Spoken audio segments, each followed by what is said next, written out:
Welcome back. નજર કરીએ અન્ય સમાચારો પર. જૂનાગઢ મહાનગરપાલિકા દ્વારા ચોમાસાની મોસમને ધ્યાનમાં રાખીને શહેરમાં પ્રી મોન્સૂન કામગીરીના ભાગરૂપે ગટરની ચેમ્બરોની સફાઈ હાથ ધરી હતી. શહેરમાં આવેલી અંદાજિત 35 થી 40 હજાર ગટરોમાંથી વરસાદ પહેલા 10,000 ચેમ્બરો સાફ કરવાનો ટાર્ગેટ રાખવામાં આવ્યો છે, જેમાંથી હાલ 6,000 ચેમ્બરો સાફ કરી દેવાય હોવાનો તંત્ર દ્વારા દાવો કરાયો છે.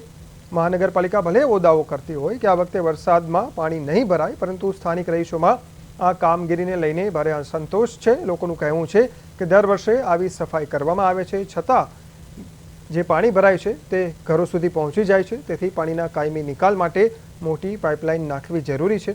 બીજી તરફ વિરોધ પક્ષ કોંગ્રેસે પણ આક્ષેપ કર્યો છે કે વોકળાઓ અને ગટરો હજુ પણ ભરેલી છે. ચોમાસું નજીક હોવા છતાં કામગીરી અત્યંત ધીમી ગતિએ ચાલી રહી છે, જેને કારણે આગામી દિવસોમાં લોકોને ભારે હાલાકી ભોગવવી પડી શકે છે. जी टोलिया सर कल्पेश टोलिया जूनार महानगरपालिका सेटिंग सुपरिटेन्डेंट माननीय मेयरश्री माननीय कमिशनर सूचना थी ચોમાસા ઋતુ દરમિયાન જૂનાગઢ શહેરની જેટલી ગટરની ચેમ્બરો છે એ અમારા સ્ટાફ દ્વારા સફાઈ કરવામાં આવે છે. ટોટલ 35 થી 40 હજાર ચેમ્બરો છે. એમાં હાલ 6,000 ચેમ્બરો સફાઈ થઈ ગઈ છે.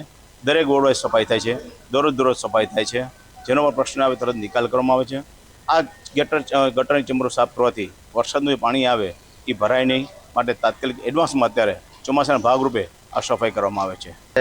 તમામ જે નગરપાલિકા હોય છે કે જે તંત્ર હોય છે એમને પ્રી મોન્સૂનની કામગીરી કરવાની હોય છે. ત્યારે આપણે જોઈએ કે જૂનાગઢ મહાનગરપાલિકામાં દર વર્ષે પબ્લિકની અતિશય કફોડી હાલત રહે છે.